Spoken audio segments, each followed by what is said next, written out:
মোনালিসাই যে প্ল্যান করে মাহিকে এই নেশাটা করিয়েছে সেটা এবার প্রমাণ করে দিল কম্পাস। হ্যাঁ বন্ধুরা, এমনটা হতে চলেছে আজকের পর্বে। বিস্তারিত জানতে ভিডিওটিতে লাইক দিয়ে চ্যানেলটিকে সাবস্ক্রাইব করে পুরো ভিডিওটি তোমরা দেখতে থাকো। গল্পের শুরুতে আমরা দেখতে পারবো মাহি কিছুতে বাড়ি ফিরতে চায় না। কম্পাস অনেক করে বুঝাতে থাকে যে আমাদেরকে তো বাড়ি যেতে হবে, এই মাহি আমাদেরকে বাড়ি যেতে হবে। এদিকে মাহির মা খুব কান্না করতে থাকে। ঋতুজা তখন বলতে লাগলো একদম কান্না করবি না, দেখবি চলে আসবে। এই তোমাকে আমি কি বলছি, মাহির বাবাকে বলতে লাগলো ঋতুজা, "চলো আমাদেরকে না ওকে খুঁজতে হবে। দরকার পড়লে ওর সমস্ত ফ্রেন্ডদের বাড়ি, বাড়ি যেতে হবে। আর একবার পুলিশকে কমপ্লেনটা করলে ভালো হবে।"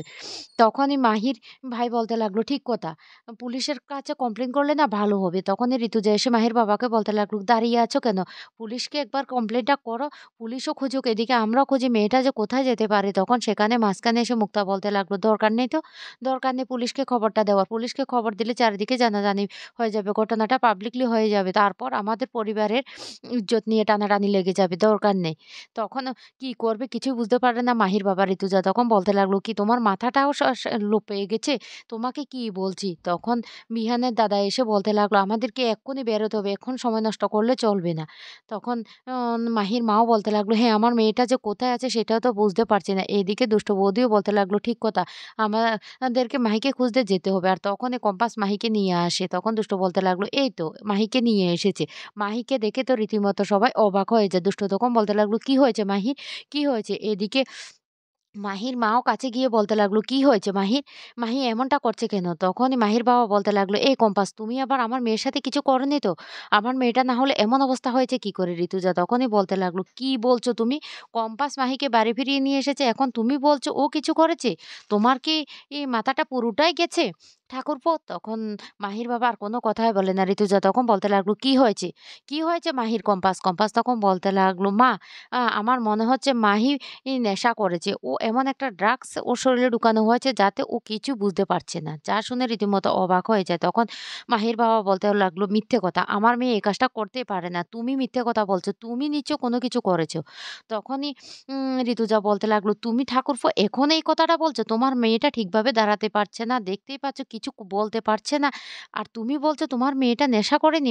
কম্পাস মিথ্যে কথা বলছে। কম্পাস তোমার মেয়েকে বাড়ি ফিরিয়ে এনেছে। আর তুমি কিভাবে এই কথাটা বলতে পারলে? আমি তো সেটাই বুঝতে পারছি না।" তখনই সেখানে মুক্তা বলে উঠে, "আমার তো মনে হচ্ছে নিশ্চয় কম্পাস কিছু করেছে। না হলে ও কি করে এই কাজটা করতে পারে? মাহি তো এমন ধরনের মেয়ে না।" তখন ঋতুজা কাছে গিয়ে বলতে লাগলো, "শোন মুক্তা, আমি জানি তোর বুদ্ধিটা অনেক। তারপর বুদ্ধিটা না সৎ কাজে ব্যবহার করিস।" এ কথা বললে তখন মুক্তা চুপ হয়ে যায়। আর তখন ঋতুজা বলতে লাগলো, "দেখতে পারছো মেয়েটার এমন অবস্থা হয়েছে।" তখন কম্পাস বলতে লাগলো, "ও একটু ওর জন্য তেঁতুল জল কেউ করে এনে দেবে? একটু তেঁতুল জল দিলে ভালো হয়। ও না ঠিকভাবে দাঁড়াতে পারছে না। আর বৌদি তুমি না ওকে ঘরে নিয়ে যাও। আমার মনে হয় ও ঘুমোলে ঠিক হয়ে যাবে।" মুক্তা তখন চুপচাপ দাঁড়িয়ে থাকে। এদিকে ঋতুজা প্রচণ্ড রেগে যায়। ঋতুজা তখন বলতে লাগলো, "ও মুক্তা, তোমার না আজকাল ব্যবহার দেখে আমি প্রচণ্ড অবাক হয়ে যাচ্ছি। আর ঠাকুরপো তোমাকে একটা কথা বলছি, তুমি তোমার মেয়ের দোষটা তুমি দেখতে পাচ্ছ না। তুমি কম্পাসকে দোষারোপ করছো। যে মেয়েটা তোমার মেয়েকে বাড়ি ফিরিয়ে নিয়ে এসেছে। তোমার না মাথাটা পুরোটাই গেছে।" এদিকে ঋতুজা চিৎকার করে বলতে লাগলো, "তেঁতুল জল কি হলো?" তখন তেঁতুল জলটা তাড়াতাড়ি নিয়ে আসে। এদিকে তখন বিহানের ভাই বলতে লাগলো, "মা, দরকার নেই, পুলিশকে আর জানানোর দরকার নেই। ও যেহেতু ফিরে এসেছে।" ঋতুজা তখন বলতে লাগলো, "ডাক্তারকে তো কল করতে হবে। একটা ডাক্তারকে কল করলে ভালো হয়। আর ওকে ঘরে নিয়ে শুইয়ে দাও তো অ বড় বৌমা।"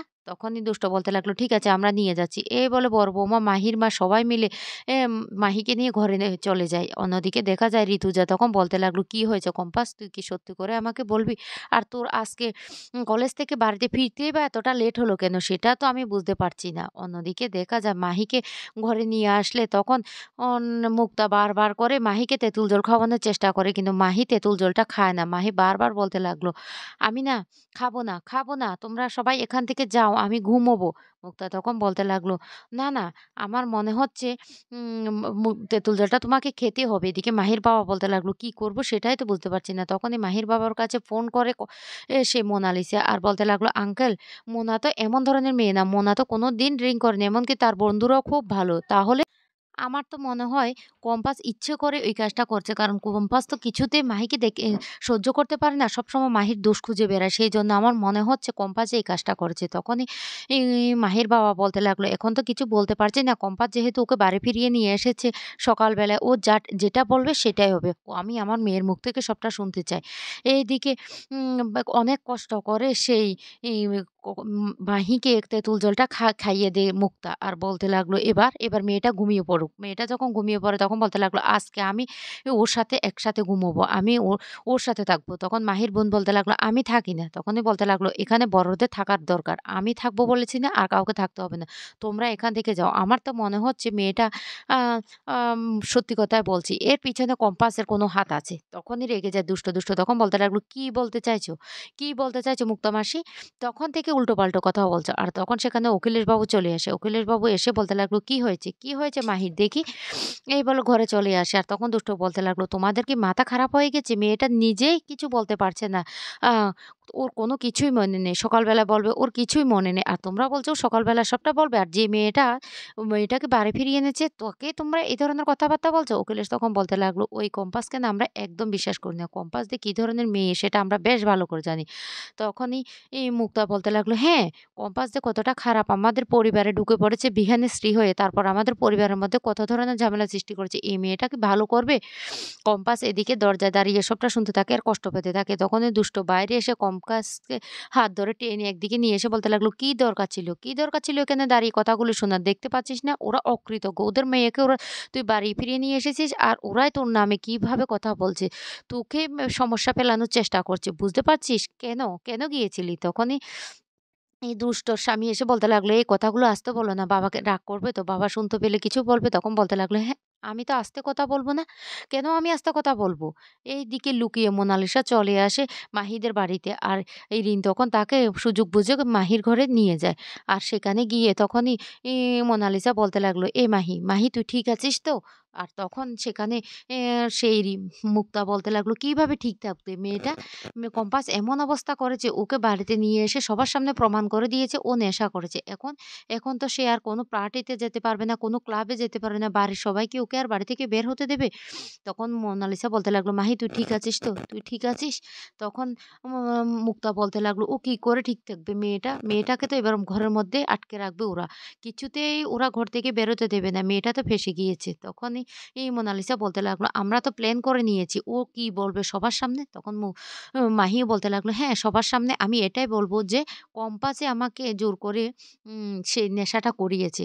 আমি কম্পাসকে ফাঁসিয়ে দেব।" তখন ওরা ৩ জন প্ল্যান করে সেখানে চলে যায়। আর সবার সামনে যখন মাহি কম্পাসের দিকে আঙ্গুল তোলে আর বলতে লাগলো, "কম্পাস তাকে নেশাটা করিয়ে দিয়েছে।"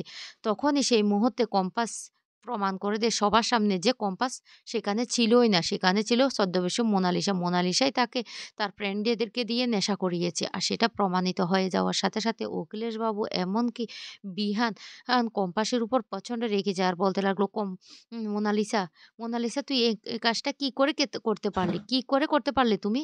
তোমাকে না আমি আর ক্ষমা করব না।" অখিলেশ তখন বলতে লাগলো, "মোনালিসা আমি তো তোমাকে খুব ভালো জানতাম। তুমি শেষ পর্যন্ত আমাদের মেয়ের নামে এই বদনামটা করালে। তোমাকে তোমাকে না আর সহ্য